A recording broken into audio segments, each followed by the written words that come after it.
Everyone. From those online, can you hear me?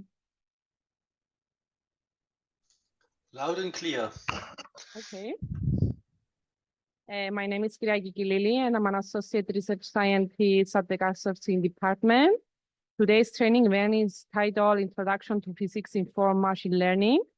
This event is organized by the NCC Cyprus and is funded by the EuroCC2 project. Our speakers are Mr. Eleftherios Christofi, graduate research assistant at the Cyprus Institute, and Dr. Andreas Demou, computational scientist at the Cyprus Institute.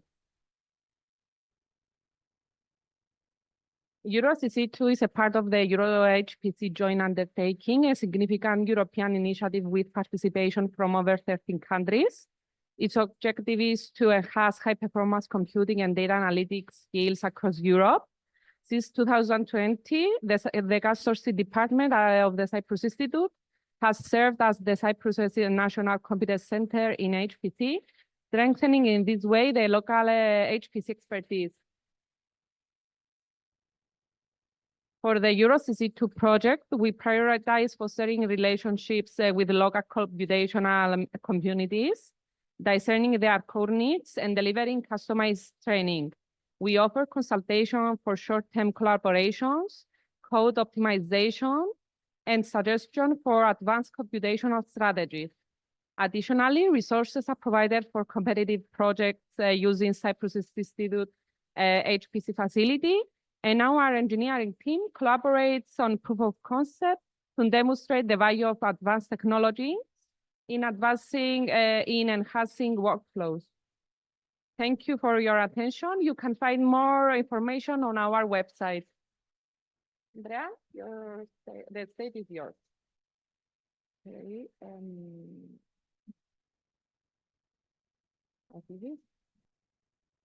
So welcome from me. My name is Andreas Demou, researcher here at the Cyprus Institute. And the agenda for today, first, a very, very small introduction to physics-informed machine learning. 30 minutes is really not enough. I try to follow as much as possible the lectures by Professor Steve Branton. I showed here his personal website, but if you visit YouTube, Steve Branton, you will find a huge lecture series, 30 videos, 30 minutes each on this topic. So it's really a huge and emerging topic. So this is just a bite size of all that lecture series with including some parts of our own research. So in the first part, we will see different ways to introduce physics to our machine learning workflows, some popular architectures that we use. Typically, we tend to focus on the architectures, but it's really a much broader field. And some, at the end, a few minutes on an application on cloud cover nowcasting. And then Eleftherios will take over, focusing on how he used molecular dynamics in his research, which has to do with, how he used physics-informed machine learning in molecular dynamics, which is his research. And he mainly used something close to PINs, physics-informed neural networks, where he modified the loss function, including physical terms, which is maybe the most famous physics-informed machine learning approach. And he did so to achieve super resolution, which is a very common theme. How can we solve in a coarser mesh and then have the machine learning to give us the details in a much finer scale? Then we'll have a small coffee break, and at the end, we'll have a hands-on session where we will focus on a part of my research where I use Fourier neural operators. And starting from existing but imperfect models, I try to correct them in the context of working hyperdynamics. So first of all, let's define the words. Physics. for us here, physics can be whatever physical information we have for the system. It may be conservation laws.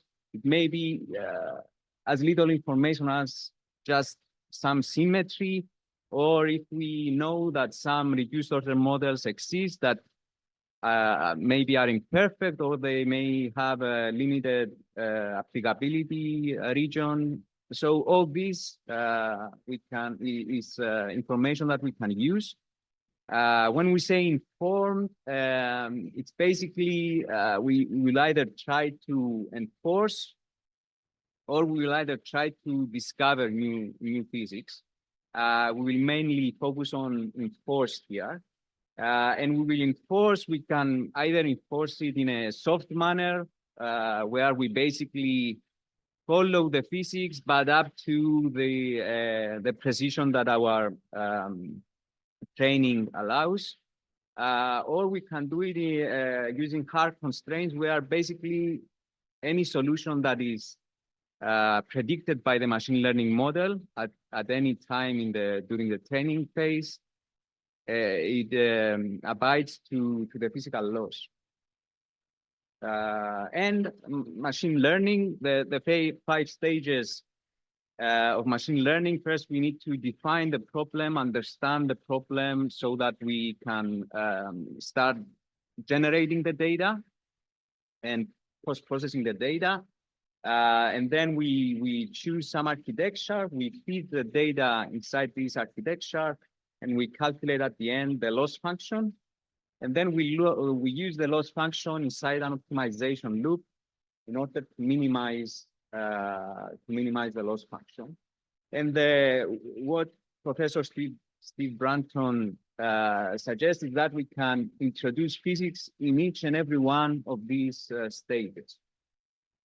So the benefits of using the physics-informed approach is that, of course, we can have a better accuracy, better generalizability. So if our data is limited, stepping outside our data can only be a better guess if we use physics, as well as trustworthiness. If we know what we use in our workflows, instead of a black box neural network, it's always better. And of course, it comes with reduced data requirements. Again, using physics can help us obtain minimized loss functions without that much data. And we can also discover new physics if we have enough measurement data. Moving on. I guess it's okay now. Yes. You can see the screen and everything. Yes, it is. Thank you. Okay. So yes, we were starting to, with some example, we have this time series, we have a particle that is moving in time. And our physical insight is that maybe we know, or we partially know, the ODE that describes this trajectory.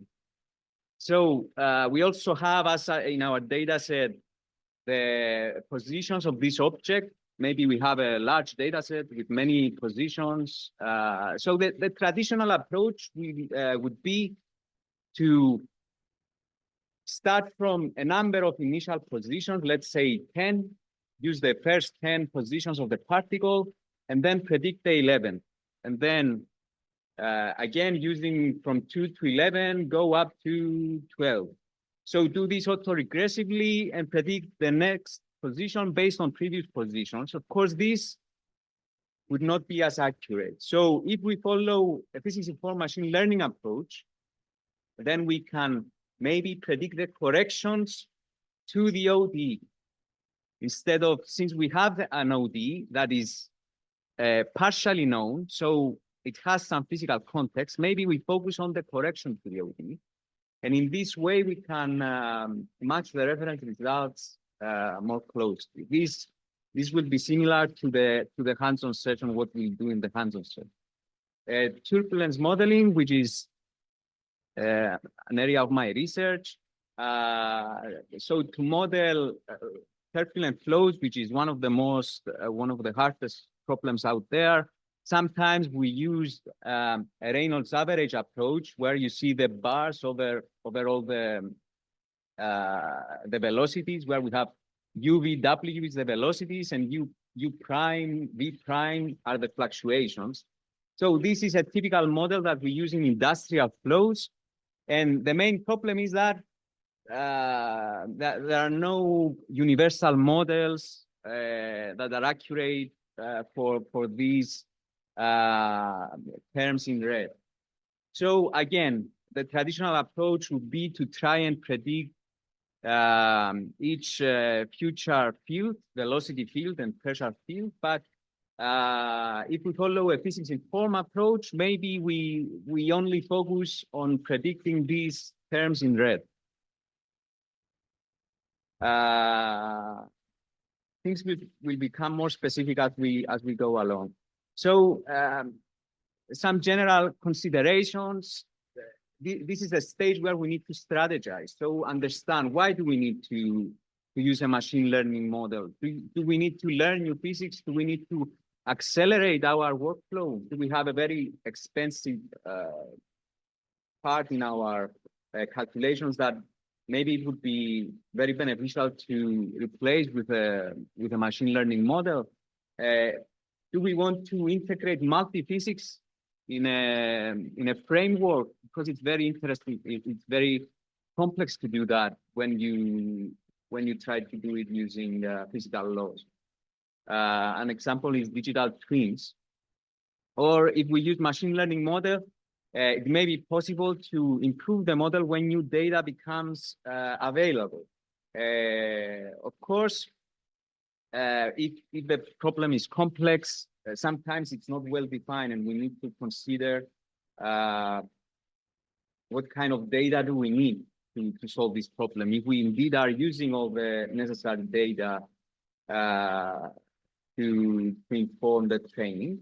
And so sometimes we need to maybe first look at the data and then go back and then look at the data again and try to refine the problem in a way that it's possible to approach with a machine learning approach. And at the end, please keep in mind that machine learning models cannot do everything. If our system is chaotic, for example, pendulum motion, that very, very small differences in the initial conditions can lead to very different solutions after some time.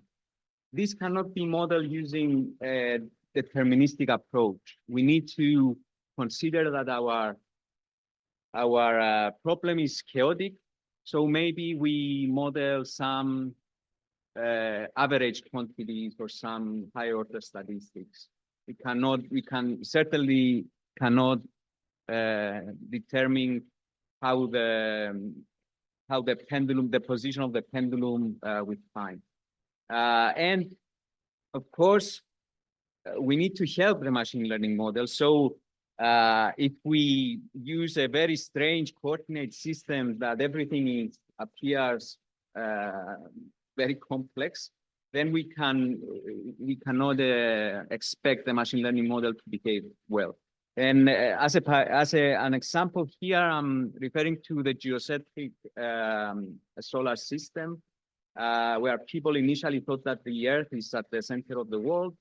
They tried to make sense of everything, looking at all the trajectories, which have very weird shapes. But then when they understand that the sun is at the center of everything, then all the trajectories became elliptic. So we need to somehow consider what kind of coordinate systems we will use. And of course, if we have an accurate and efficient model, then maybe we don't even need a machine learning model. So the second stage is the curation of data. Of course, if we have enough data, we can more or less train models that respect physics up to some degree. But then having enough data is easier said than done. And also large amounts of data make things slower and much more expensive. And of course, as I said, using physics-informed machine learning, we typically would expect that we don't need that much data. So how can we inform the data curation part with physics? If we know that, for example, some symmetry should be respected, then we can, a very easy thing we can do at this stage is to augment our data with, for example, rotated hobbies. If we have a rotational invariance, we can rotate our samples by 90 degrees or even smaller, with a smaller interval. So this is something that is typically done. Of course, as I said, we can utilize, if you have reduced order models, we can remove the contribution of the reduced order model to approximate the corrections. So if we have a reference solution, then removing the contribution of the reduced order model from the reference solution, we expect to have the difference between the two, which is the thing that we would ideally like to learn. So in this way, we can correct the reduced order model to approach the reference result. And of course, as I said, the coordinate system matters. For example, maybe it's more beneficial to use a moving frame, or maybe we should do things in the Fourier domain if this is something that makes things easier. And as an example here, I'm referring to, let's say that we are trying to see how a droplet moves. We know that the droplet has a constant volume. So I would like to ask you, what do you think would be a better coordinate system to use? We need I'm focusing on the part where the droplet has a constant volume. So we want to help the machine learning model to understand that the volume is constant. So which of these two, Cartesian or a polar coordinate system, would do the work? What do you think? The polar one? Why?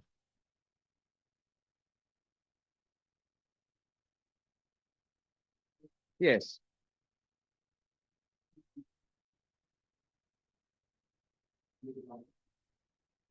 Exactly. So we'll help the machine learning model by saying that focus only on R and T.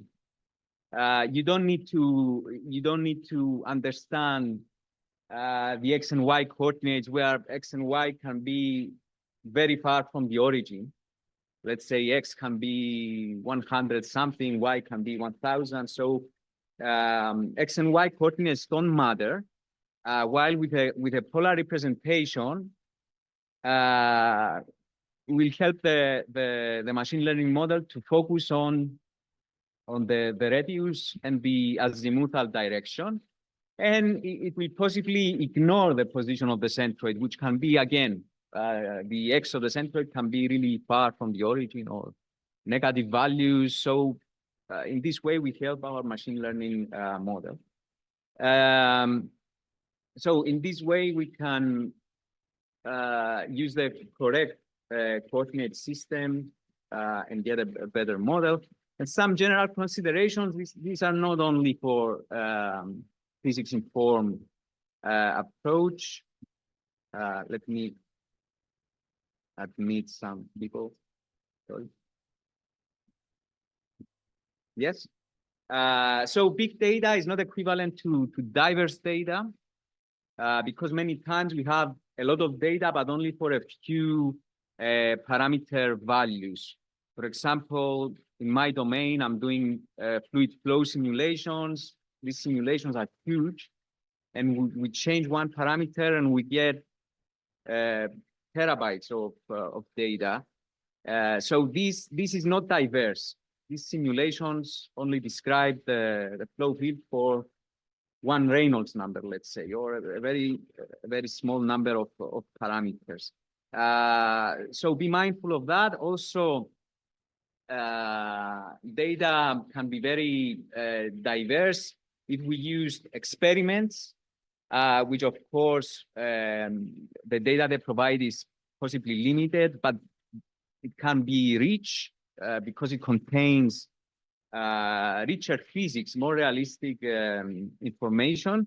And of course, simulations, which we can have a lot of data from simulations, but again, as I said, it's less rich.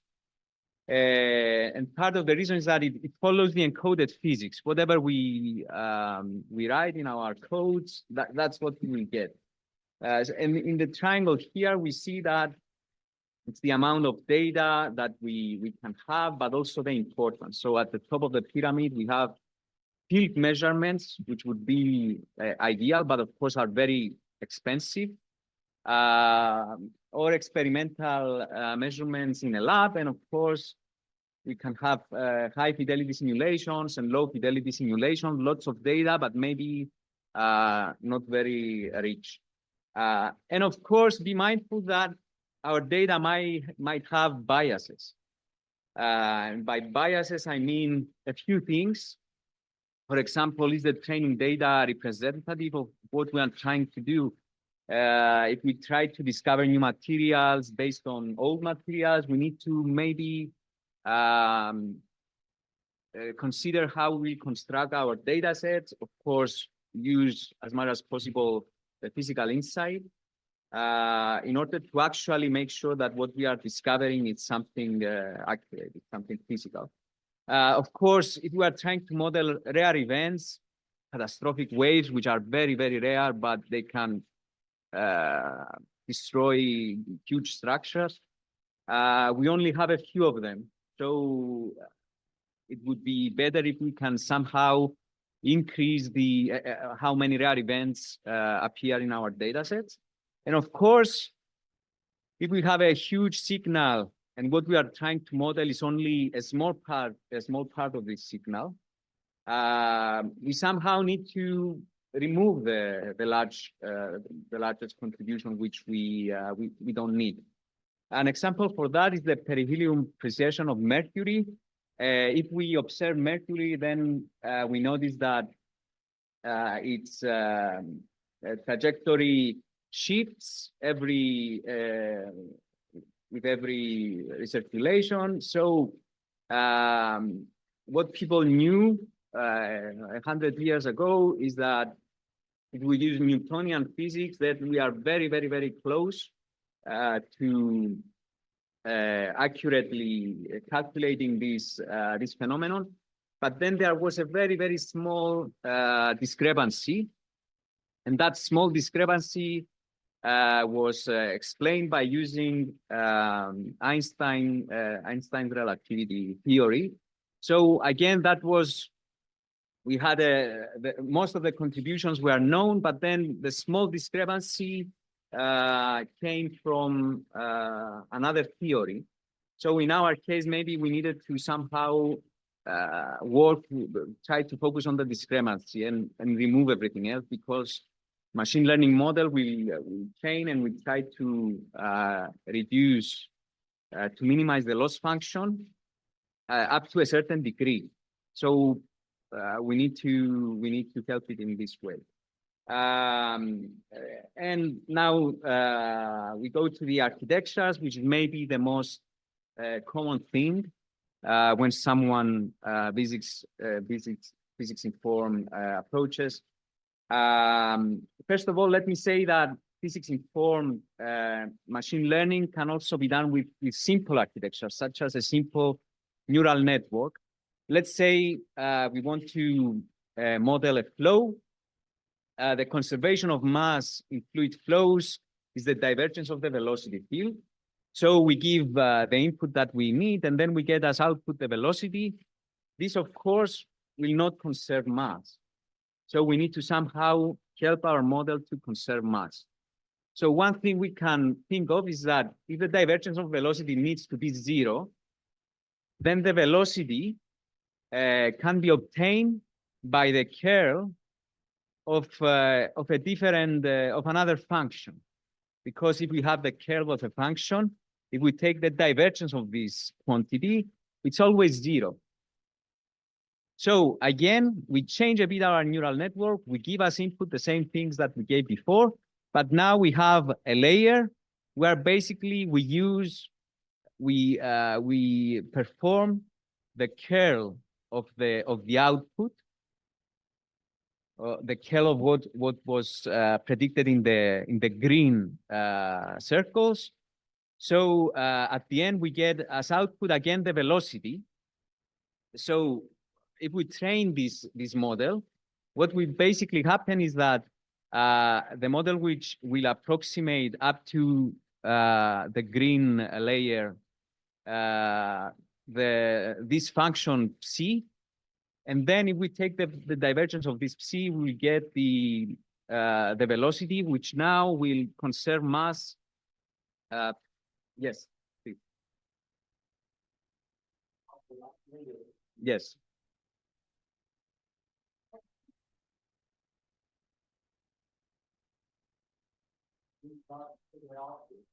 Yes.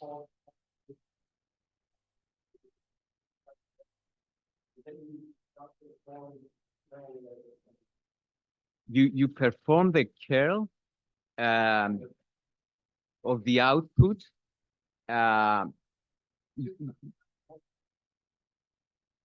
No, you use the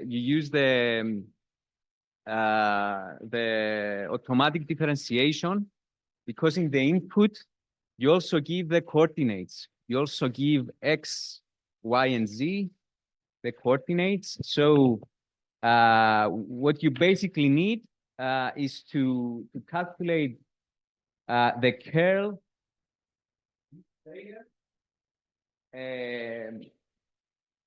with respect to your input, y and z. So this is something. If you think the automatic differentiation, that's what it does. When we do the backward propagation, the backward step, then we save all these derivatives. This is machine learning is based on that. So we can also use that to specifically calculate many operators. And this is the physics-informed approach, which I will show. So you are using the derivatives which comes from the backpropagation step. Yes, or if Something like you need this. yes, if you need new quantities, you can also calculate the new quantities. Okay. Yes. So now mass is conserved. Whatever comes at the output, it will conserve mass, whether wrong or right, accurate or inaccurate, based on the reference flow. Mass will be conserved. Another example of an architecture is the Fourier neural operator, which we will see in the hands-on session. We are focusing now on PDEs. PDEs, the form of a PDE might be the derivative with respect to time of whatever field u is equal to some right-hand side, which can have derivatives in space. It can be complicated with parameters A. And of course, to solve this, we know that we need some initial and boundary conditions. A way to approach this problem analytically is with the solution operator. If we remember from math, we can have basically the inverse of a PDE becomes u is equal to some integral of the solution operator. So focusing on operators, we can have a mapping that takes us from the parameters of the problem A, the initial and the boundary conditions, and map that to the output, whatever we want the solution to be. And a very nice way to do this is using Fourier neural operators. We are basically, I will talk a bit more about this in the hands-on session, but keep in mind that most of the learning happens in the Fourier space. This is where most of the learning happens, where we basically try to learn the weights of Fourier modes. And this is inspired, as I said again, by mathematical operators of PDs. And a few other examples very quickly that are inspired from physics. Message passing PDE, where it uses graph neural operators and it exchanges messages between each node. And this resembles, of course, the way that we computationally solve PDEs, where we can think of it as exchange of messages between different grid points to integrate the solution in time.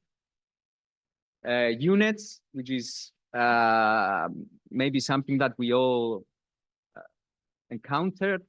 When we use units, it is implied that somehow our problem is multi-scale, because these units can focus on the larger scale, on the larger scales. So focus only on the large features, which is the compressed, the most bottom part of the architecture, or it can also focus on the smaller features of the problem, which are the skip connections between the largest layers at the top. And we can have very much more complex architectures, solver in the loop, where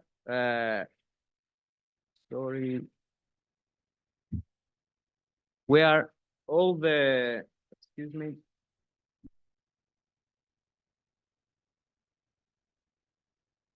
all the solver is written using auto differentiation, using the language of PyTorch or JAX. These are maybe some of the frameworks that you are accustomed to, or TensorFlow. So we write our solver using automatic differentiation, and in this way we can train all the components of the solver and simulate the flow in coarser mesh, and as I said at the start, approximate corrections using machine learning models. So things that we need to consider when we make a choice for our architecture is what is the dependence on the grid? For example, Fourier neural operators, they work mainly on uniform grids. Do we have any geometry restriction? For example, complex geometries might be a problem for some architectures. Are the memory requirements huge? When I use the message passing PDE, I noticed that, of course, it's a graph, so it takes a lot of memory. So all these are considerations to take into account. And the fourth stage, this is the loss function. How do we introduce physical context in the loss function? Again, we have a governing PDE with the form that we discussed earlier. So what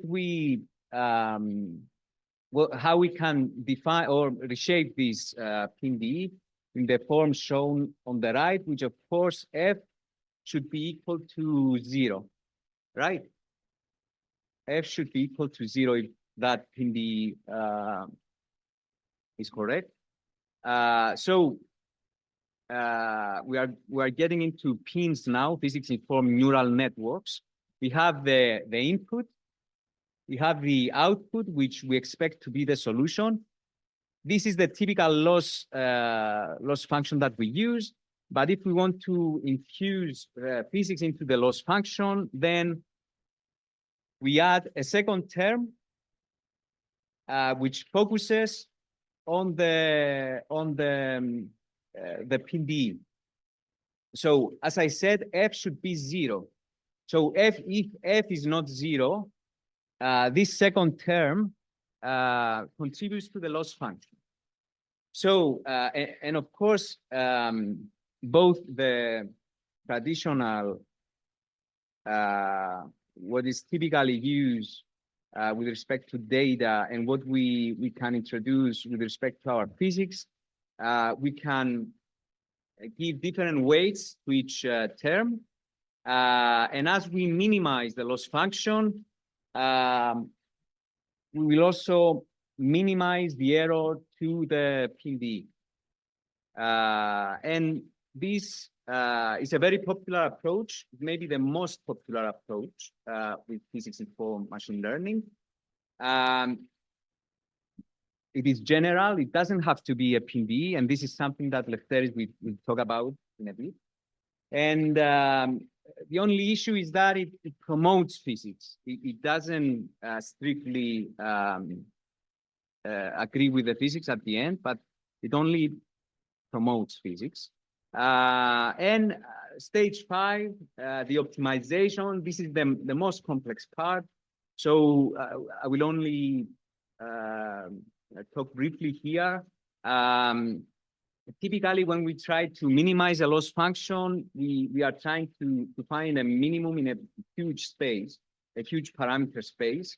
And what this physics-informed optimization help us to do is that we reduce the space in which we are searching. So we will only search physically appropriate solutions. But the only the drawback, let's say, is that designing this procedure is very difficult, and it is usually customized for specifically the problem we are using. So this is not something that many people use. And if you want more information, then you can visit, as I said, Professor Steve Branton's YouTube videos, where he talks a bit more on this. And the final thing I want to mention is an application. How do we use all these in a problem? Very briefly, before giving the stage to Eleftherios. So let's say that we are trying to generate short-term forecast of clouds in order to predict how much the PV electricity, how much of it will be generated. And what we have is a time series of satellite image of cloud cover for different cloud types. It can be clouds that are very high or very low, or different categories of it. A good approximation is that we can use an advection equation for each cloud category, where P is 1 if it's covered with clouds, or 0 if it's not covered in clouds. So the way that we solve a convection equation is to discretize it. And on the right, you see how we will discretize it using central differences. And what they use in the paper I will mention in a bit is that, first of all, they say for time integration, what we basically do is that we need a skip connection. If we use neural networks, then we want the output to be the input plus something. So we need to use a skip connection as well as the neural network node. And then for the second part, they say, okay, this is nothing too strange. We can code these with neural networks, where we say that each node needs the information from its left or its right, or top, bottom, or front and back node. Because this is a central difference scheme. And we only need the information from these 6 nodes plus the node that we already are, and then we can calculate derivatives at this central node. So if this makes sense, does this make sense? We are trying to approximate equations, discretized equations with neural networks. And overall, what they do is that they use a unit. This unit, they expect it to learn the velocities, and the velocities are then introduced into these equations that I just showed. So the frozen layer is because what I've shown earlier doesn't change. There are no weights here to be learned with the machine learning procedure. What will be learned is the velocity. Okay, so what will happen here is that the unit machine learning model will provide what we expect to be the velocity at the end of the training to the equations. The equations are frozen and will be integrated in time and give out the prediction. And the prediction will exactly satisfy the convection equation because it's hard-coded. And what the machine learning part will be, the data-driven part will do, is that it will only predict the velocities. It will look at all these images and try to come up with velocities for each cloud category. Yes, please.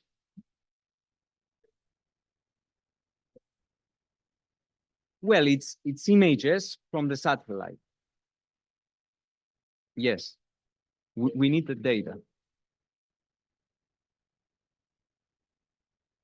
If you have a simulation, again, I guess it would be beneficial to use. No, I'm referring to a different simulation. If you have a code that can provide this data, then you can use this data to train a machine learning model, to train this machine learning model. Okay, yes, please.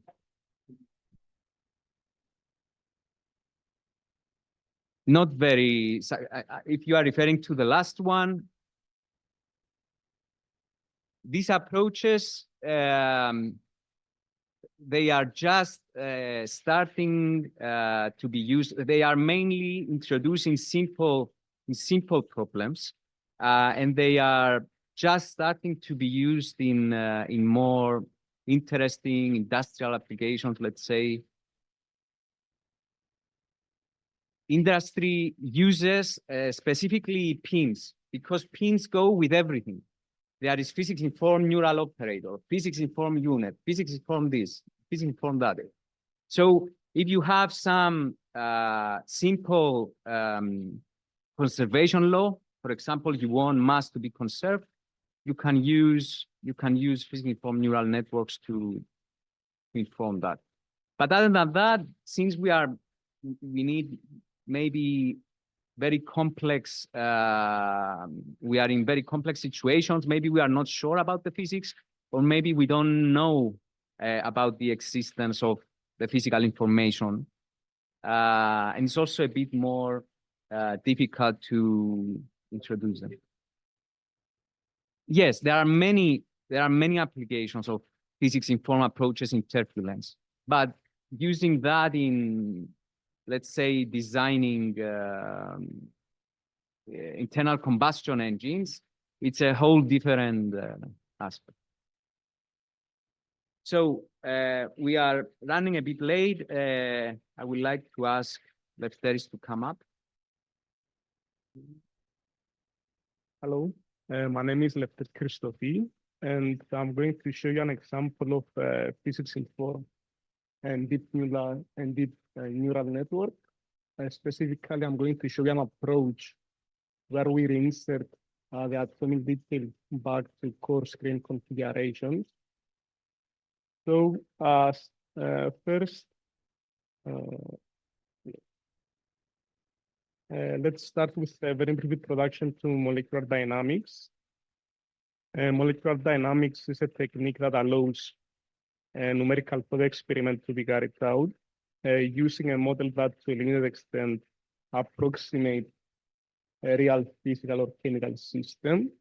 Here we can see a flow chart that illustrates the methodology. First, we start with the initialization of the system. By that, we mean that we select the initial positions and velocities of the particles in the simulation box. Then we calculate the forces by utilizing semi-empirical force fields, which gives us the ability to update the positions and velocities of the particles by integrating the Newton's equations of motion. We repeat the last two steps until we hit the desired length of time. And finally, we examine the measured quantities. If you have any questions, please ask. Okay. So now I'm going to show you some details about multi-scale modeling. Here we can see a figure that illustrates multi-scale modeling, which is widely used to describe a hierarchy of simulation approaches to deal with systems across different scales, as we can see here. So first we have the quantum level, where we observe what happens inside of the atoms.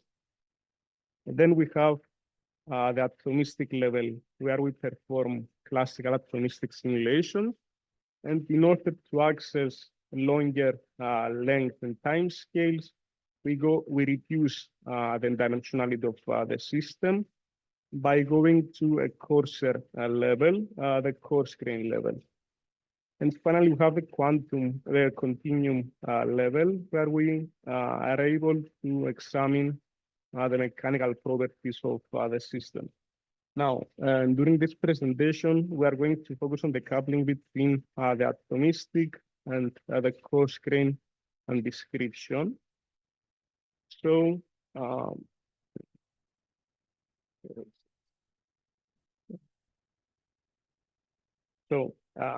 here we have some details about the two descriptions considered.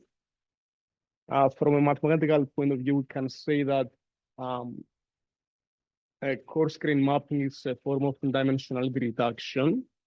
Therefore, as we can see here, starting from a chain at the atomistic level, which consists of capital N particles, after applying the coarse grain mapping, we end up with the chain on the right, which in this case consists of capital M coarse grain particles. And again, because from a mathematical point of view, coarse grain mapping is a form of dimensionality reduction, we expect that capital N will be much larger than capital M. Usually for the coarse grain mapping, we utilize linear operators, and the most commonly used linear operator is the center of mass, where we place a coarse grain bit at the center of mass of a group of atoms. Again, if you have any questions, okay. So now we are able to define our problem. So the issue is that when we are at the coarse grain level, we are not able to examine the atomistic properties of the underlying system. Therefore, we want to reinsert the atomic detail back to the coarse grain models. The problem is that from a mathematical point of view, this is an ill-posed procedure, because when we are at the atomistic scale and go to the coarse grain one, the mapping is uniquely determined, which means that from one atomistic configuration, we can only have one coarse grain description. But when we want to go from the coarse grain back to that atomistic one, the mapping is not uniquely determined, which means that from one coarse grain configuration, we can have infinite atomistic ones. To tackle this problem, we are going to introduce a physics-informed and deep learning approach, where given a coarse grain configuration, we are going to predict one of the many possible atomistic structures. Is everything clear? Okay. Yes.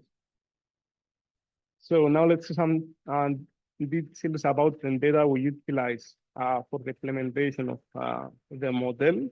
As an illustrative example, we employ polybutadiene copolymers of various microstructures, where each monomer microstructure is represented as a different coarse grain particle type. So for the coarse grain mapping, we choose to place a coarse grain bit at the center of mass of each monomer, which here is denoted with the red color and the capital Q letter. And in order to respect the symmetries imposed by the physical law, we utilize bond vectors among connected pair of atoms, here denoted with the blue vectors, as a data representation scheme for the atomistic description. So as we can see here, we have three different monomer types, bis, trans, and vinyl. And to summarize, the idea is that we give as input to the neural network the red dots, the coarse grain Cartesian coordinates with their corresponding monomer types. And we expect as output the blue vectors, the bond vectors among connected pair of atoms. And during the post-processing from the predicted blue vectors, we are able to reconstruct the atomistic Cartesian coordinates, here denoted with the black dots. I know it's a lot of information, so if you have any questions. Okay. As we can see here, in order to represent this monomer, we only need 4 bond vectors for all 3 monomer types. So here we have some details about the target format of the neural network. Again, as I said earlier, in order to represent a monomer, we need 4 bond vectors, so 4 spots. Also, we choose to make predictions about one chain at a time. And in our test case, one chain corresponds to 30 monomers. So we need 120 spots in order to represent a whole chain. We need the target shape to be a power of 2. Therefore, the target shape is 128 times 3, because we have 3 output channels for the XYZ coordinates. And we fill in the remaining spots with 0 padding. So let's see an example of 2 random monomers along the chain. As I said earlier, we only need 4 bond vectors in order to represent a monomer, as you can see here. And similarly for the other monomer here. So it's, I think it's straightforward. So let's see some details about the input format this time. We want the input and target shape to match. Therefore, we repeat the information about a single coarse grain particle 4 times to match the target output format. And also this time we have 6 input channels, 3 for the XYZ coordinates of the coarse grain particles, and 3 for the one-hot vectors in order to denote the different monomer types. Now, again, let's see an example of an input of two random monomers along the chain. As we can see here, for the with the red color, we denote the coarse grain particle Q in J, and we repeat the information 4 times in order to match the target format. And also, if we assume that we have a cis monomer here, we represent this monomer with the one-hot vector 1, 0, 0. And similarly, for the other monomer here, where we utilize one-hot vector of 0, 1, 0. Okay. Now let's proceed with the architecture we utilize for the implementation of the model. As we can see here, we utilize a unit-based conditional convolutional neural network with speed connections among the encoder and the decoder. The idea is that the encoder compresses the input information while the decoder decompresses the information given from the encoder.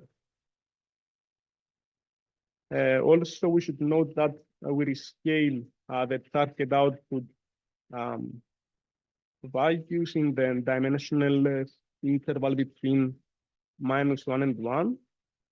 Therefore, we utilize a tanh activation function for the last layer of the neural network.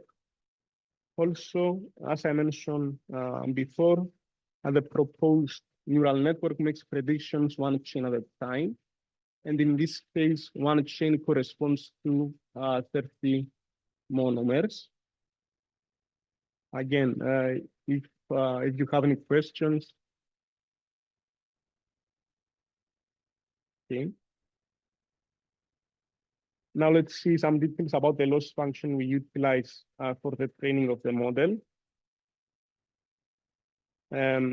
By indirectly learning structural correlations via the atomistic bond vectors, we have the opportunity to further penalize different physical priors related to the atomistic structure.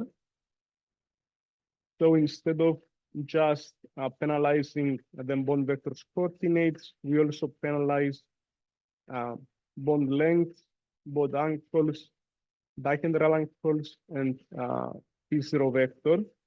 This zero vector is a vector that we utilize during the reconstruction process.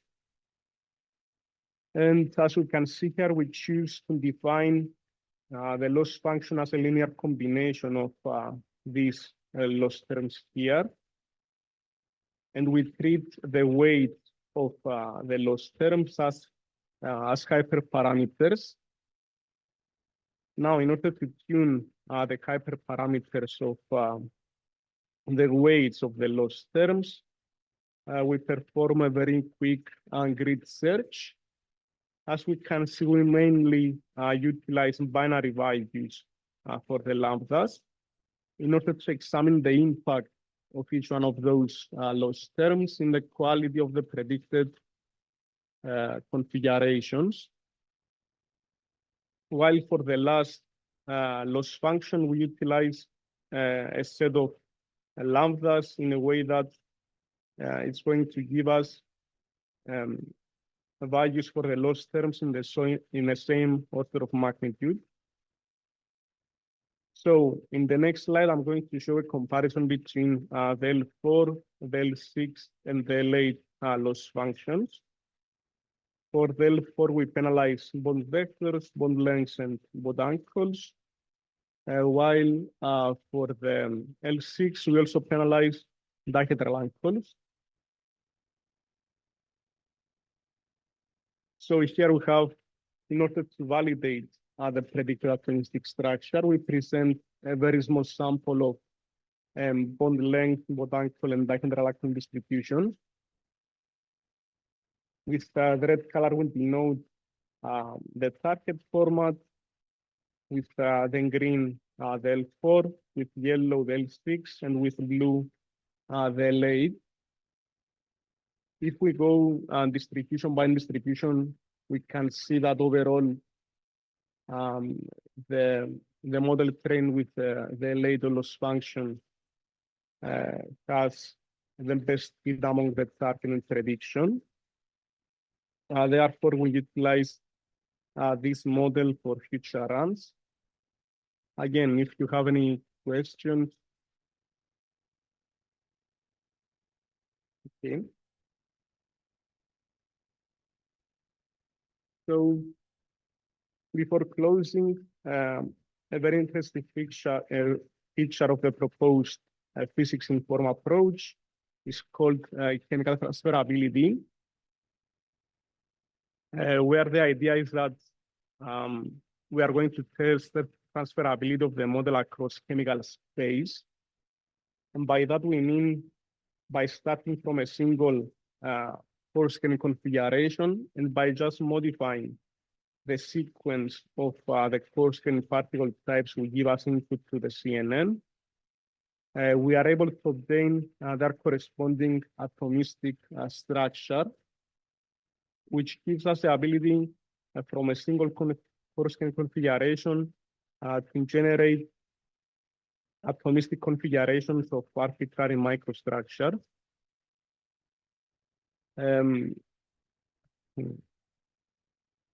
In order to probe the chemical transferability of the model from a single coarse-grained copolymer configuration, we managed to create 3 different homopolymer systems that consist of only cis, trans, or vinyl. And in order to assess the quality of the predicted structures, here we present the radial distribution function of the chemical transfer systems. And as we can see, we have a perfect match between target and prediction.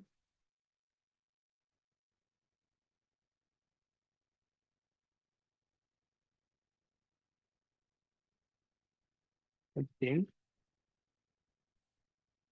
So to conclude, we managed to infuse physics into the model, both in the data and in the loss function. To respect the symmetries imposed by the physical law, we utilize not absolute, but relative coordinates in space for the target output. And by indirectly learning structural correlations via atomistic bond vectors, allows us to further penalize the different physical priors related to the atomic structure. Moreover, the proposed CNN model can be used to generate atomistic configurations of arbitrary microstructures from a given coarse-grained configuration by just modifying the input sequence of the coarse-grained particle types. And finally, we believe that this method could easily be modified in order to be applied to a broad class of polymeric materials at different coarse-grained levels. So if you have any questions.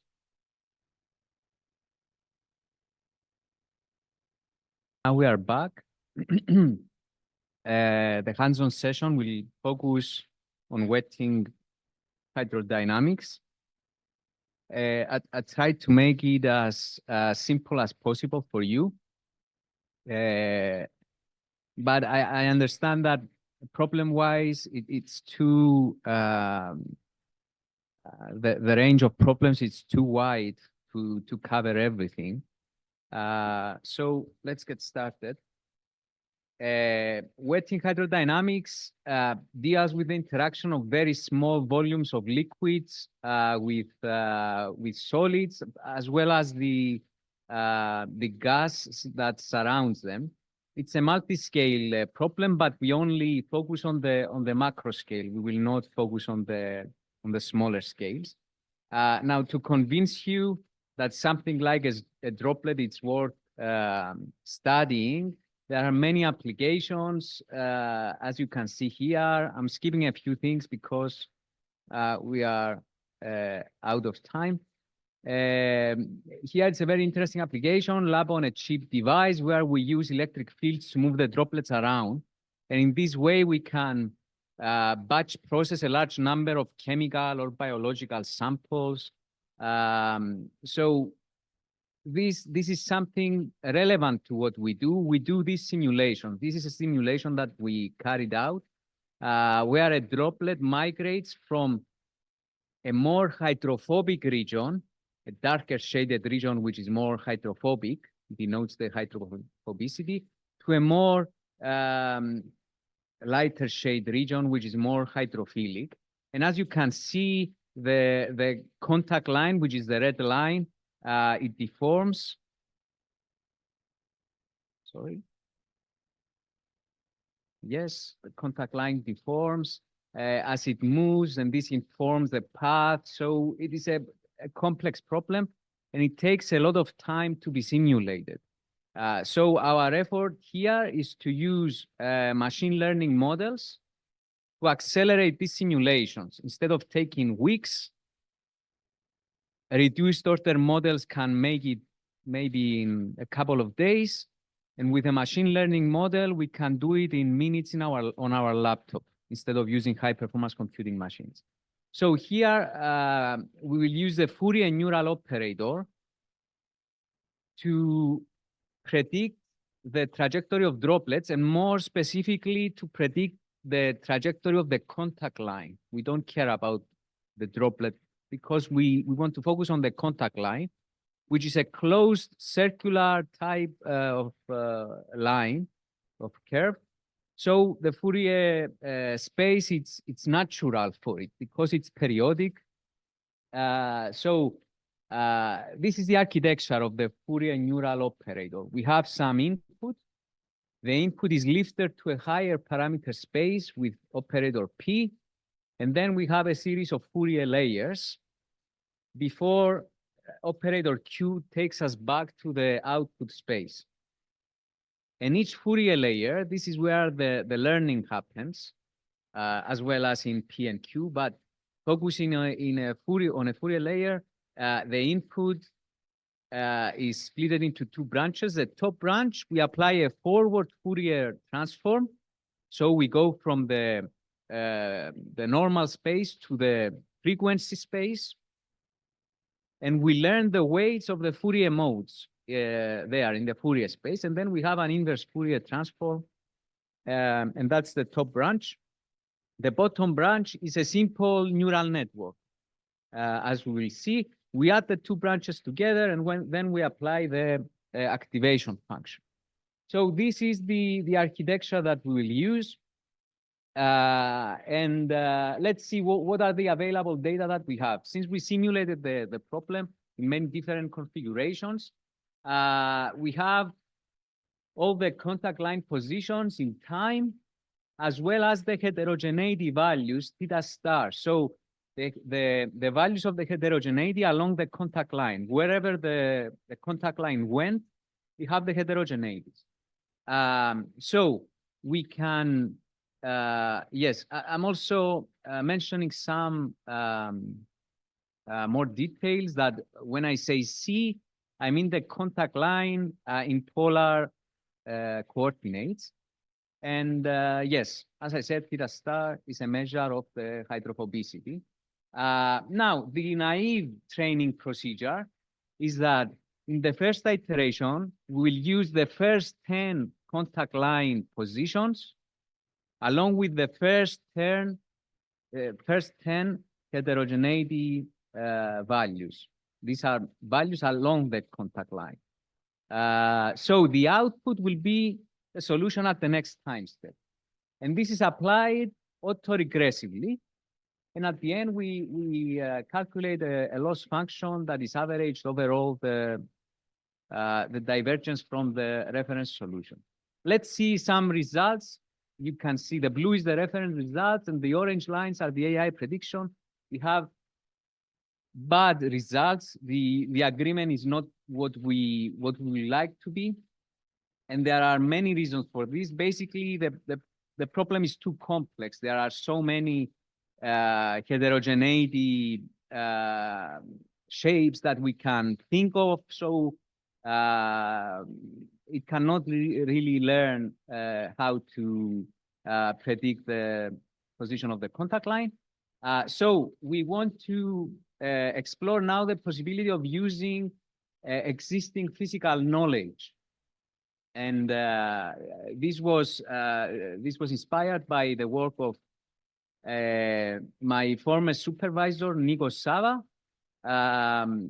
who said that the contact line velocity, normal to the contact line, is given by a reduced order model, which we know how to calculate, and it depends on the heterogeneity. Theta star is one of the parameters that it depends on.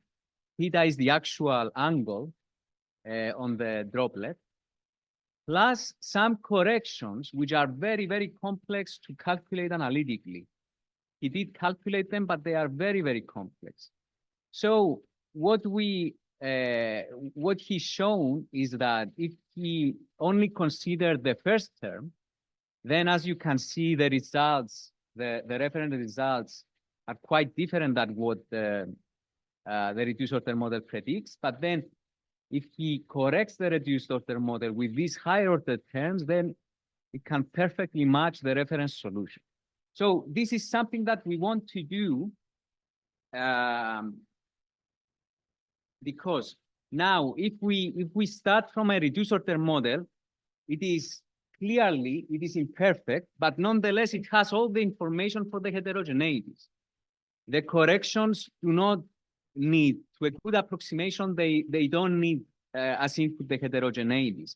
And this is very important for us because our AI model will be more generalizable. We don't need to train it and give it the heterogeneities. We don't need to confuse it with heterogeneities. So our new strategy is to train a model only for G. And then we'll use the reduced order model NG and build an ODE solver. This is only the velocity. We are trying to predict positions, and now we are modeling velocities. So at the end of the time, we need to put the velocities in an ODE solver and solve to get the positions. Okay, this is our strategy now. And if we do that, we get a perfect match. So imperfect model plus AI corrections produces these very, very good results. And again, you can see that the green lights, which are only a reduced model, are imperfect, and then correcting it with the AI will give the good results. And we have a paper on this method. Now, the new problem, what we will work in the hands-on, during the hands-on session, we'll do the same thing with inclined surfaces. So the analytical model is that one, which is complex, but I can walk you through it. And the AI model will try to add the gravity effects there, because now we have droplets on inclined plates.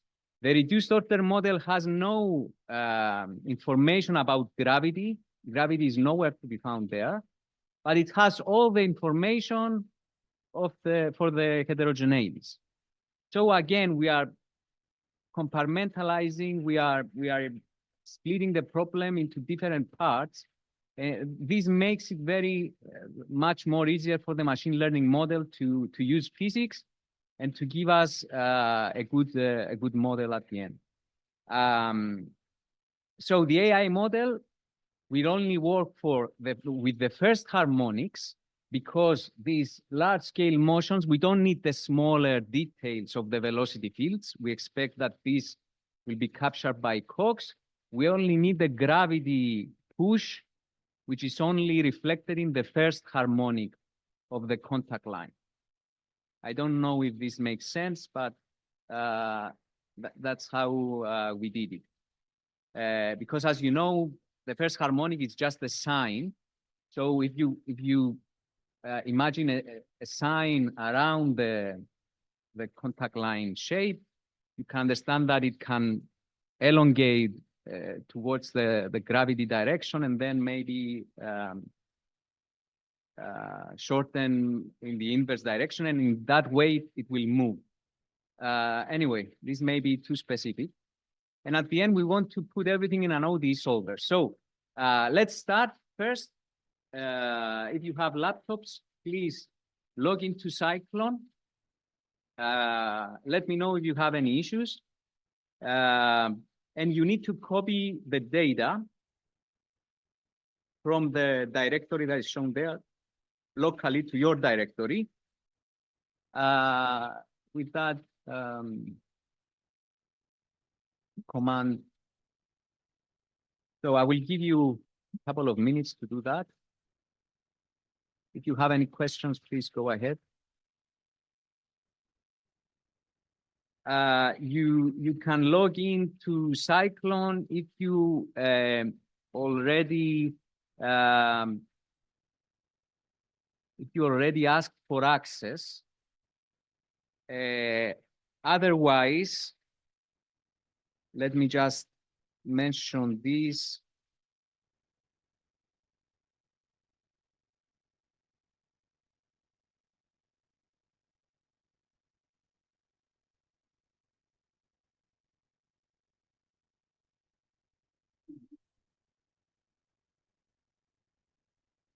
No, you don't have to use you can use your own account.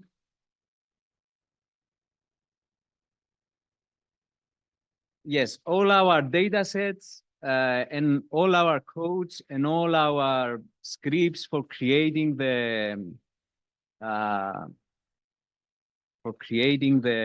AI models and the train AI models, everything is in this website, which is the project that funded us.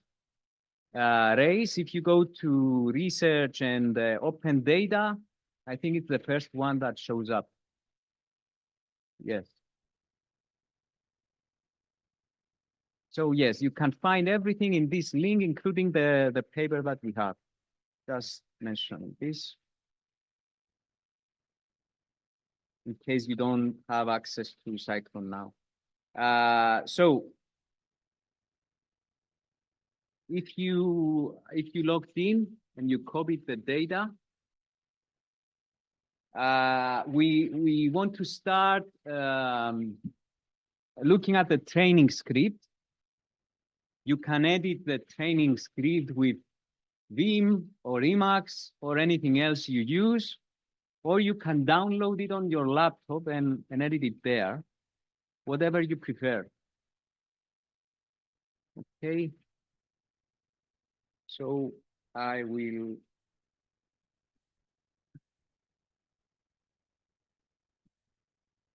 Hopefully this is clearly visible, at least at the Zoom. I see that it's visible. Is it okay for the people here? Should I make it a bit bigger or is it okay?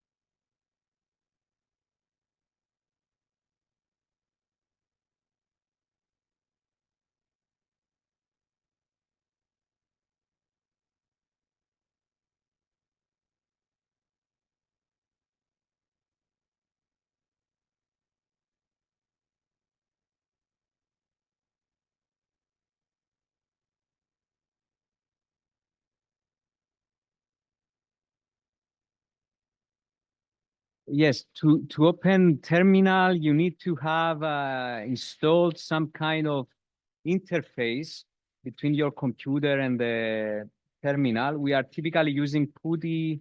Yes, I don't think you will have time to do that now if you didn't do it up to now. So okay.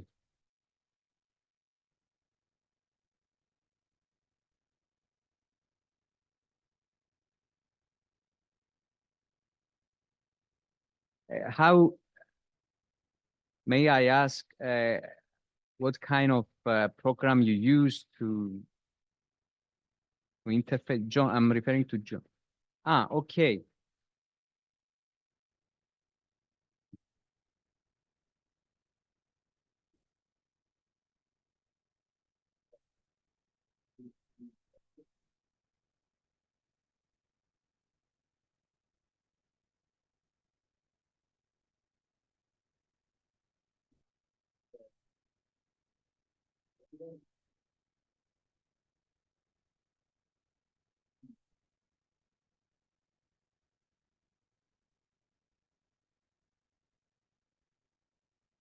Yes, you can use PowerShell, but I think, or command prompt, but the initial the login, I can't remember the login instructions for that. You need to do SSH. But I can't remember how you do it.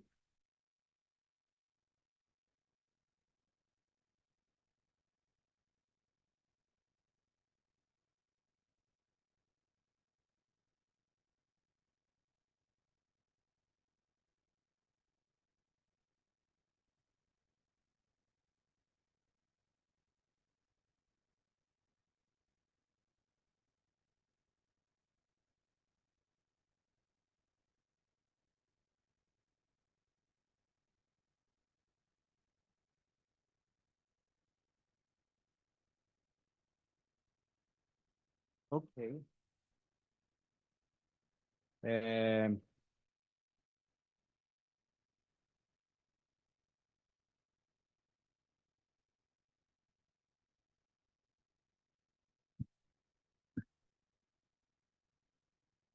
So yes, we have a few problems. Maybe people that cannot log in, maybe they can watch my screen. And as I said, everything is online, and you can download it. And if you have PyTorch on your laptop, you can run it. Maybe a couple of other things that you can easily install with pip. So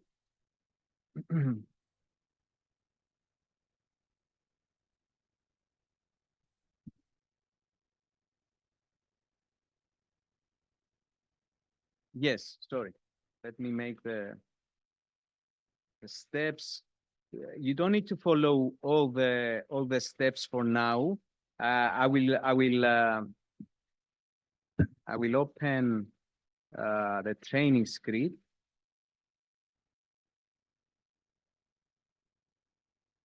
So you must have these 3 folders.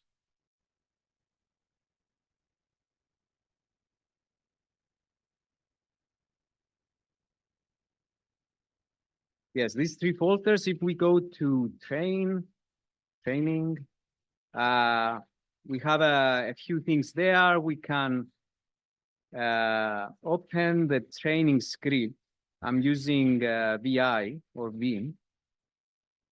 Yes, I will. First of all, yes, I will make it bigger so we can see. I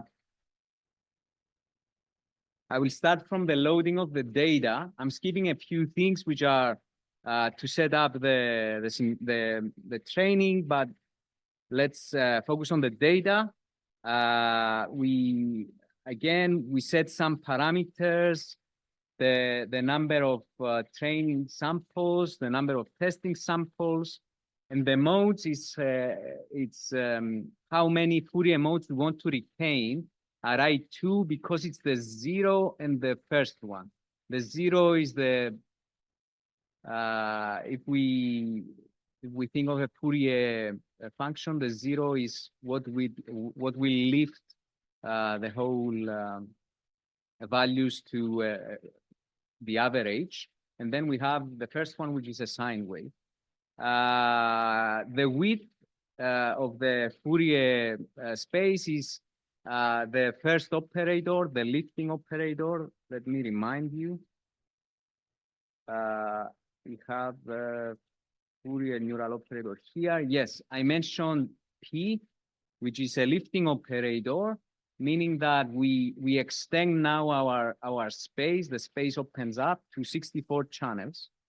And we print a few things, and then we load the data. So the first thing we need to do, this is the data that we have. Hopefully, it's clearly visible. I see clearly in the in Zoom, it's clear, but here I'm just saying that 0, 1, 2, 3. It's the second dimension of the data, as you can see.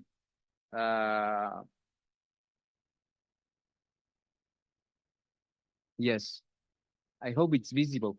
Yes, maybe we can turn down the light here. These ones here.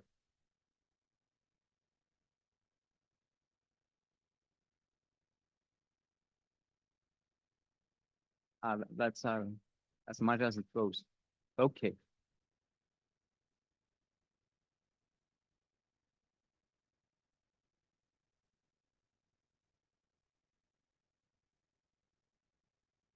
So the first step is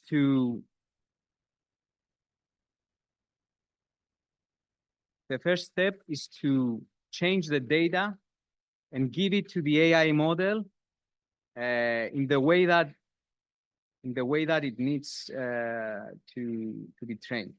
For that, let me just remind you that what we want to give to the AI model is the first harmonics of theta star, which is the heterogeneity. So this is the fourth space in the second dimension. Sorry, the third one. We want to give the first harmonic of the contact angle, which is the second one.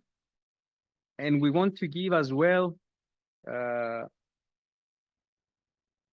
gravity and the inclination angle. So let me just show you what we can do.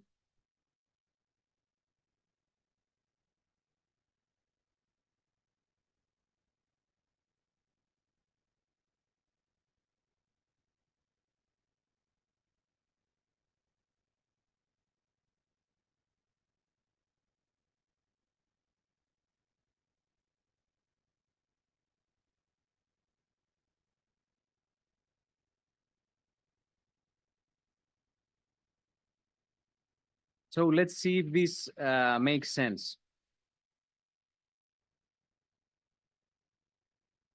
So data, it's a three-dimensional array. The first dimension is time. The second dimension is whatever information we have.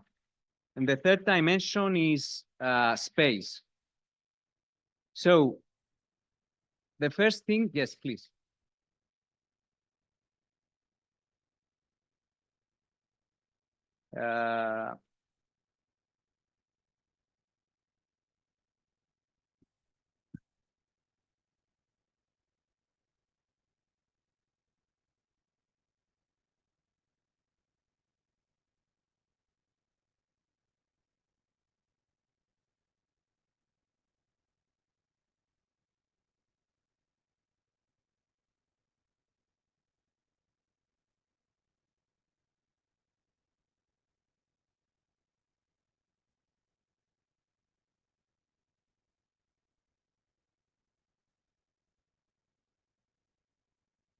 But then they are. Anyway, can you see it now? At least. These are gray. I don't know why.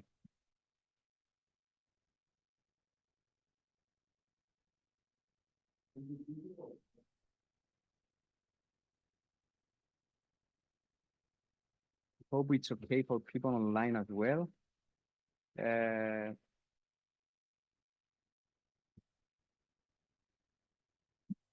Okay, so what we are doing here is that first thing we have what we say here, data 5 minus data 4.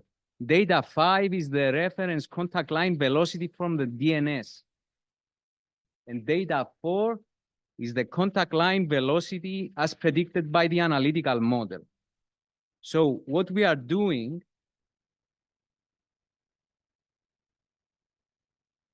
is calculating this thing here.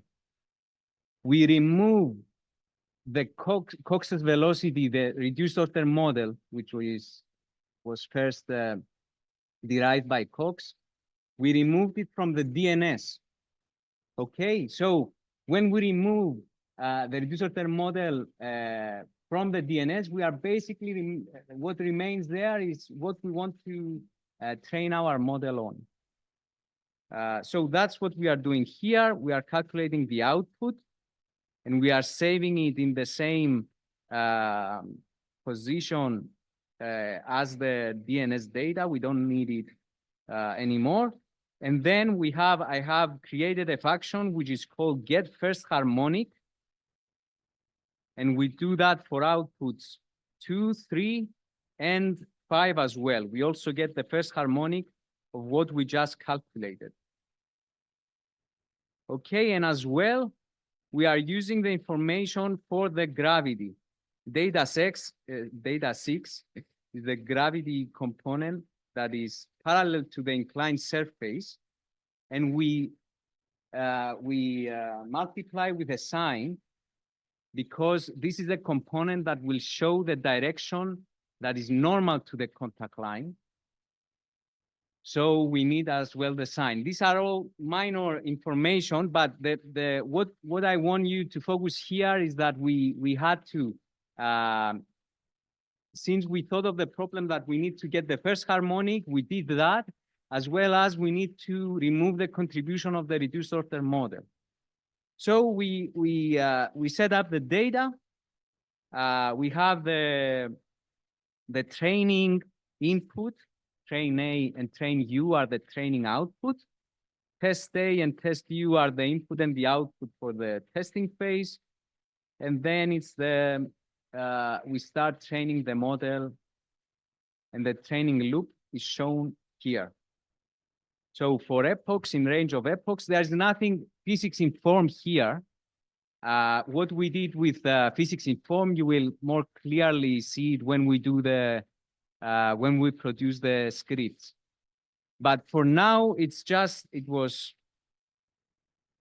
enough to fix the data in order to consider that we have a reduced order model that we will use. So this is more or less the script. The physics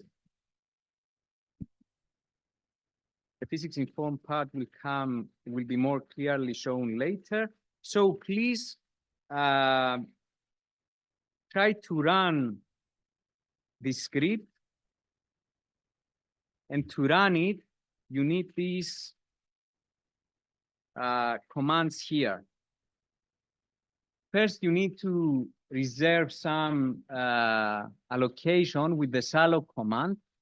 If you are using accounts that were not provided for the training, I think the reservation will not work. Let me know.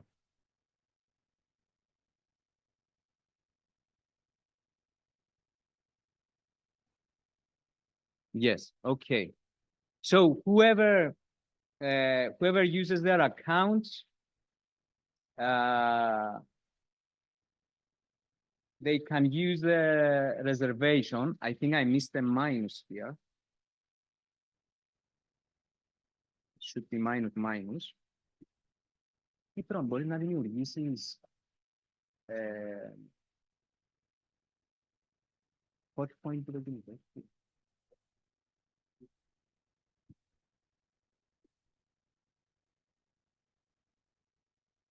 Yes, and we need GPU resources because it's much faster on GPUs when we are running machine learning models. And once you have the allocation, you need to load this module.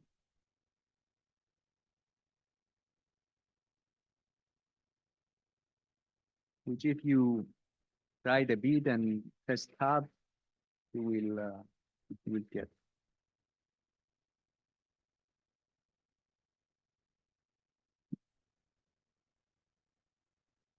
And because I was running a bit, when you run it, use Python and use the reference ref_train instead of the training script.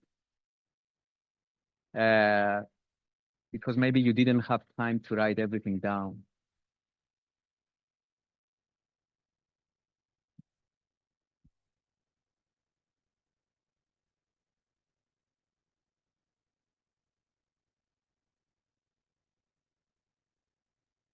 So let me know if you have any issues. Again, we need to do the salloc command to obtain allocation. This will give you allocation for 1 hour. And then you need to load the module with the module load command. And then just do Python ref_train.py. And you should see that the training has started, and we can let it run for 2 or 3 minutes just to get some values.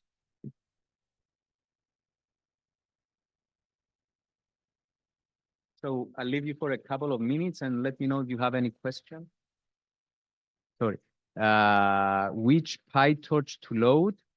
I write it there with red letters, module load PyTorch dash 2.2.2, that one.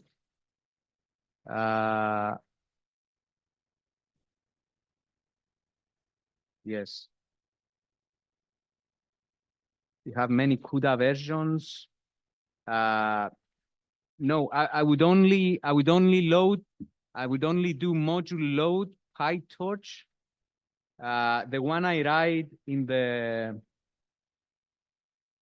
write here, because it has all the dependencies. You don't need to load CUDA. You don't need to load Python. Just load this PyTorch version that I write here and run the script. Did anyone succeed in running it? If anyone succeed running it, please write it in the chat or let me. Okay, yes. Yes, I think if you load Matplot, you need to first load the Matplotlib, although I'm not sure if it will work. It will be better to pip install Matplotlib locally. So just write pip install Matplotlib as suggested in the chat by Mihalis Hagidimitriou, pip install Matplotlib, and then you do module load again, module load PyTorch, and try to see this. So again, we need to pip install Matplotlib, and then load the module of PyTorch.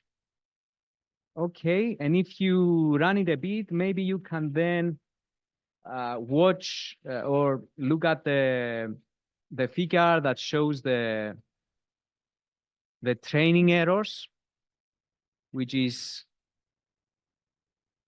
in the fourth figures. You can look at it with if you have X11 forwarding by loading ImageMagick and then using the display command, or you can just download it locally on your laptop. But let it run for a minute or two. Okay, so that's how we train it.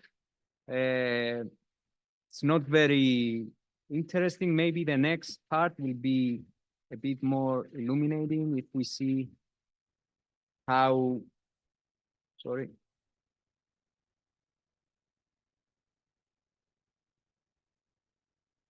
if we see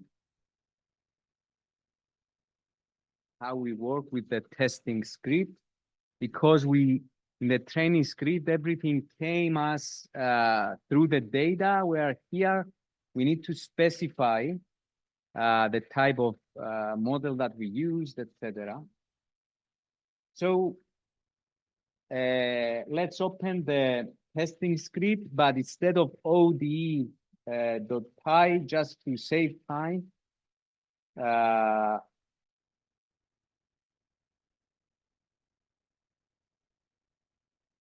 let's use the reference one.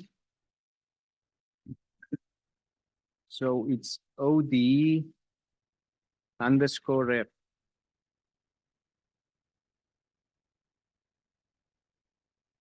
Okay, let's quickly go to the test folder.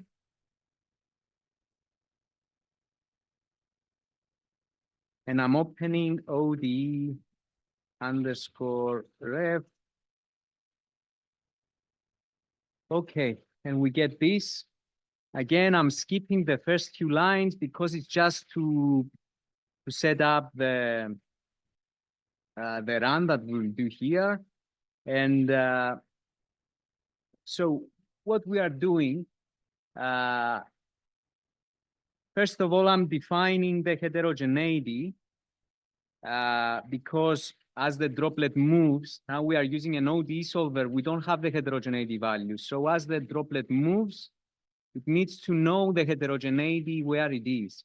So these are the type of heterogeneities that we use. You see, it's very complex because it can produce many different heterogeneity shapes depending on the parameters that we will use, the specific parameters. I'm just saying that so that you know that we have a function that is called head.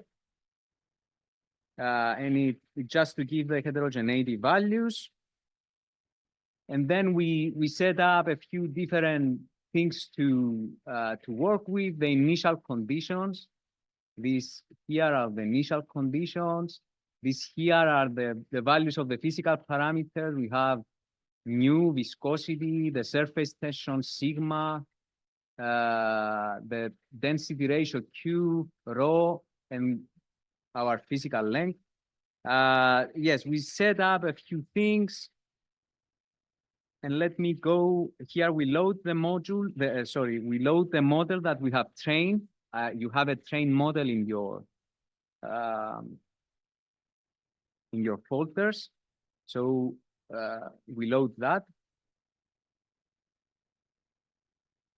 And then we need to, this is the main part. This is where I want to focus, the physics informed part, where we define the ODE.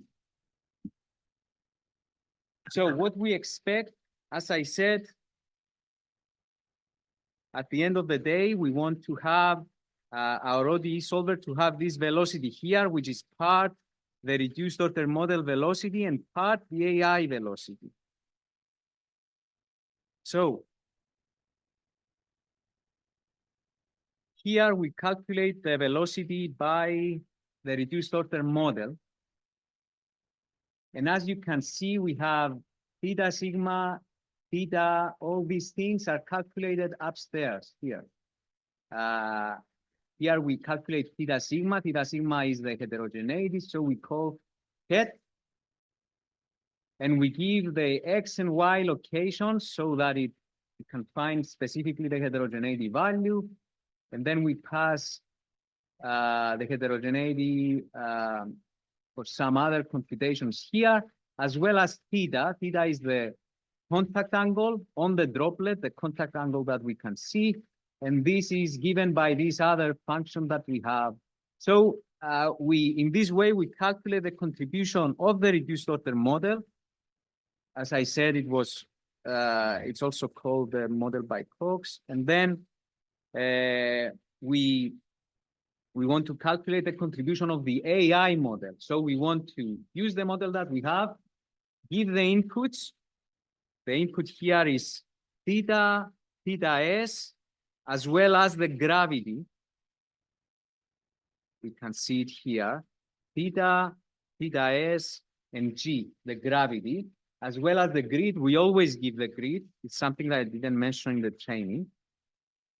So we pass these inputs into our model, and V first harmonic is the AI model that we want. And then we calculate the whole beam base is the whole velocity, is the velocity that we want to use in our workflow.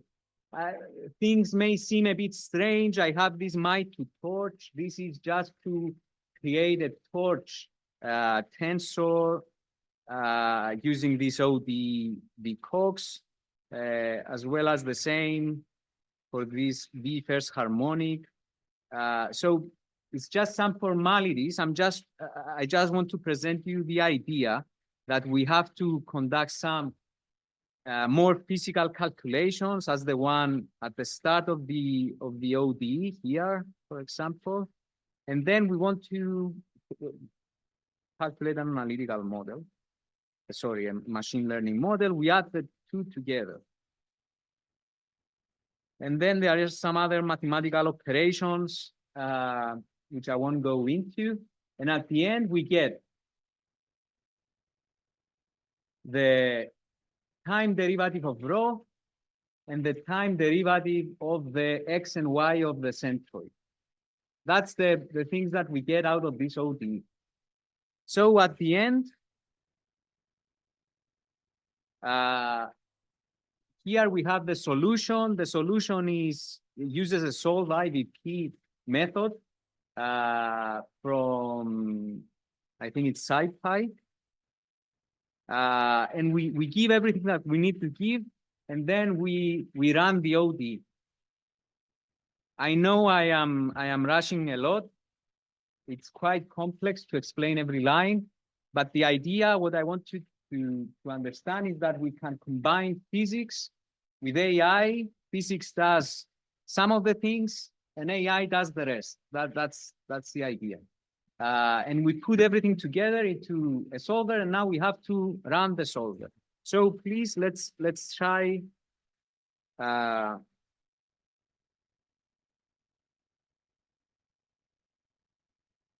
Let's try to run the final here in red. If you already have allocation, you don't need the first line if you already have allocation. You need to pip install similarity measures. It's a library that will give us the errors because we have to compare curves, and this is very mathematical. And then we want to module load TQDM. This will give us a very nice time bar, progress bar. And then again, module load PyTorch. And I want you to run the reference script, OD ref. Yes, we don't need to train the AI model. I don't expect it will take a long time. So I just wanted you to run the training for a bit just to see the output. And if you had time, we would see the training plot. But for now, you can use Control-C and kill it. You will still have the allocation. And you can continue by exiting the training folder, go into the testing folder, and then doing the commands in red here.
I'm just showing here what you expect to see when it starts running.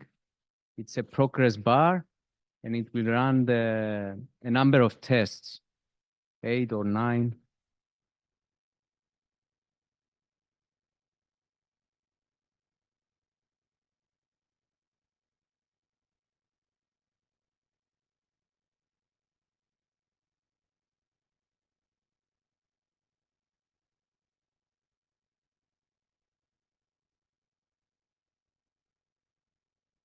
Yes, please run the ref.py, not the od.py, because that one, it has some lines that are missing.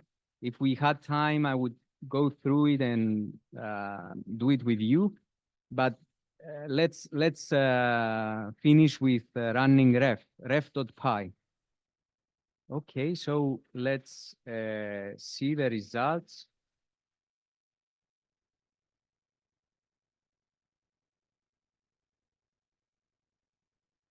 Maybe another minute so that we can end in 5 minutes. Okay. So the results that we get, I run them. We have everything run. So if I go to plots, I have the figures here. They are written like this because they correspond to the figures in the paper. If I load image magic, then I can use the display.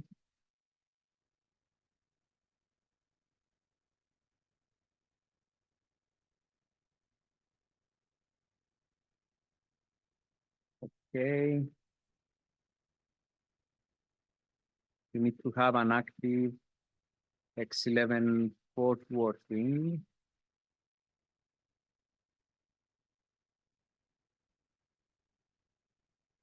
Maybe -2.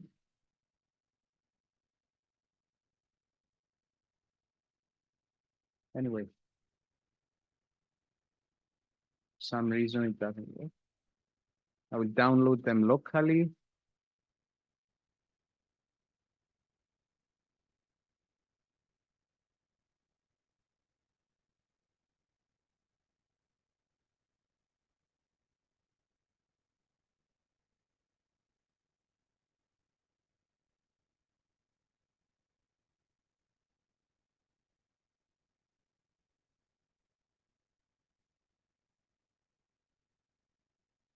And here they are.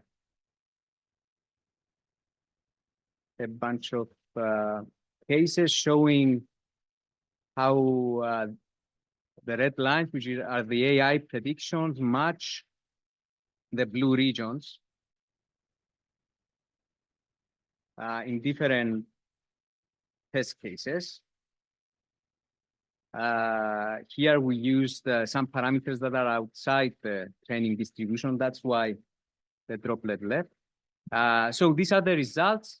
Again, we use some reduced order model plus AI corrections. This gives us the velocities. We need the positions. So we have to use an ODE solver. Let me leave you with the steps. Anyone who's interested, maybe they can take a screenshot. So let me apologize. We had a few delays. I was hoping that we have half an hour more to go through some details. I know it's very difficult to cover everything. Each problem is much different than other problems. So if you have any questions about the presentation, if you have any questions about your problems and you think that a physics informed approach will help you, please contact me. Of course, if you want this material, the training, testing scripts, data, trained models, as I said, you can visit the COE Race website, where you can find everything there. So thank you very much. And we are done here. If you want to ask something in the chat, I will stay here for a bit longer. Otherwise, thank you very much.